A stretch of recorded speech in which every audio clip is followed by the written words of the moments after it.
Niampiraka am'roapolo menada ireo platsaka an-tsitrapo piscor tonga eto Madagasikara tanora avy any Amerika izy ireo manampy any Madagasikara amin'ny sehatra maro lafy fa izy iraika am'roapolo menada ireto dia iompana manokana amin'ny sehatry ny fahasalamana.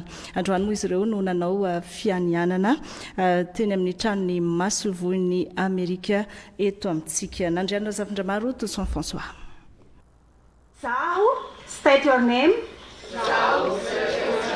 Dia manome toko fa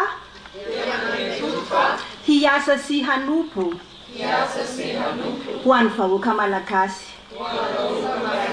Hiatrika izany fanompoana izany aho amin'ny faharetana, fanetretena ary fahazotoana.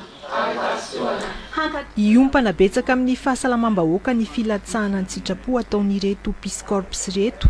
Anohana ny asa eny anivon'ny toeram-pitsaboana fototra dia any amin'ireo CSB izany izy iraika am'roapolo menada. Anatsara ny fahasalaman'ny reny sy ny zaza ihany koa ireto piscorps reto. Miara-dalana amin'izany ny fampisitrahana ny eny fotony, rano fisotro madio sy ny fidiovana. Anatsara ny fahasalamana ara-panana ny tanora ihany koa izy ireo. Mialohan'ny ara-miaina amin'ireo vondrom-piarahamonina hisy azy nefa, nianatra ny fiteny sy ny momba ny kolotsaina malagasy ireto piscorps vaovao ireto. Nanamafy ny fahaiza-manao ny ara-teknika ihany koa.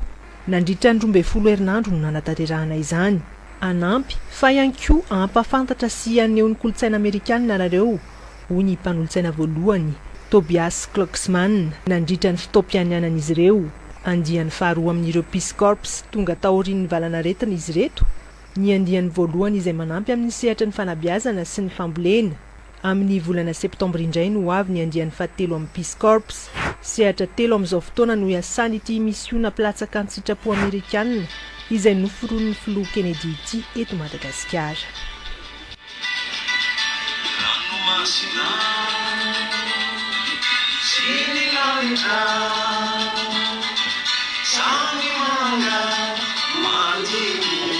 Mafinaritra